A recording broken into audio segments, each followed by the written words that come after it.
249واں دن پاک کلام میں سے پڑھیں گے زبور 105 اس کی 37ویں آیت سے لے کر 45ویں آیت تک۔ اور اسرائیل کو چاندی اور سونے کے ساتھ نکال لایا، اور اس کے قبیلوں میں ایک بھی کمزور آدمی نہ تھا۔ ان کے چلے جانے سے مصر خوش ہو گیا، کیونکہ ان کا خوف مصریوں پر چھا گیا تھا۔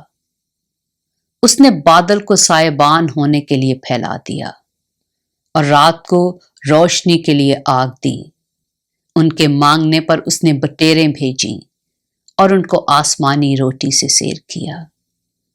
اس نے چٹان کو چیرا اور پانی پھوٹ نکلا، اور خشک زمین پر ندی کی طرح بہنے لگا، کیونکہ اس نے اپنے پاک قول کو اور اپنے بندہ ابراہیم کو یاد کیا، اور وہ اپنی قوم کو شادمانی کے ساتھ اور اپنے برگزیدوں کو گیت گاتے ہوئے نکال لایا۔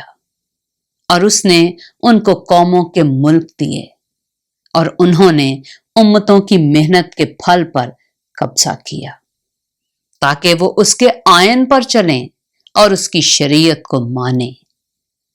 خداوند کی حمد کرو۔